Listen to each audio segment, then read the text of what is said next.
അടിപൊളി ഒരു എപ്പിസോഡാണ് കേട്ടോ. സംഭവം എന്താണെന്ന് വെച്ച് കഴിഞ്ഞാൽ നമ്മുടെ ഈ സച്ചി എപ്പോഴും പറയും രാവിലെ നീ ഈ വീട്ടിൽ ജോലി മൊത്തം ചെയ്യുന്നത് കൊണ്ടാണ് നിന്നെ കൊണ്ട് എല്ലാവരും ഈ ജോലി ചെയ്യിപ്പിക്കുന്നത്, പ്രത്യേകിച്ച് അമ്മാന്ന് അങ്ങനെ ഓൾ ഉപദേശിക്കുന്നൊക്കെ ഉണ്ട്.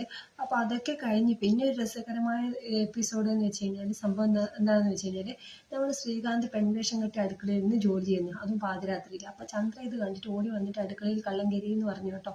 അപ്പോൾ ഓടി വന്ന് എല്ലാവരും നോക്കി ആരാണെന്ന് അറിയാൻ വേണ്ടി ആകാംക്ഷയിലിരിക്കുക. അപ്പോൾ സച്ചി നല്ല ധൈര്യത്തോടെ ഒരു വടിയൊക്കെ എടുത്ത് അടുക്കളയിൽ പോയിട്ട് അടിക്കാൻ വേണ്ടി പോകുന്നു. അപ്പോൾ ശ്രുതി പറഞ്ഞു, നമ്മളെ വീട്ടിൽ പാതിരാത്രി ആരാണ് ഇത്രയും വലിയ കള്ളം കയറി നമുക്ക് അറിയേണ്ട ആവശ്യമുണ്ടെന്ന് പറഞ്ഞിട്ട് എല്ലാവരും കൂടി പോയി നോക്കി അടിക്കാൻ വേണ്ടി പോകുമ്പോൾ ഏട്ടാ അടിക്കല്ലേ, ഞാനാണ് ശ്രീകാന്ത് എന്ന് പറയുന്നത്.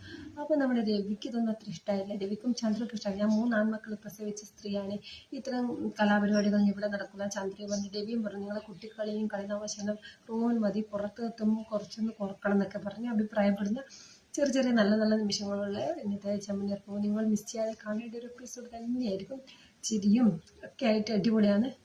അപ്പോൾ നാളത്തെ പ്രോമോ ആയിട്ട് വരാം. ഇന്നത്തെ പ്രോമോ ഇഷ്ടപ്പെട്ടാൽ ലൈക്ക് ചെയ്യുക, സബ്സ്ക്രൈബ് ചെയ്യുക, കമൻറ്റ് ചെയ്യുക. അപ്പോൾ ബൈ.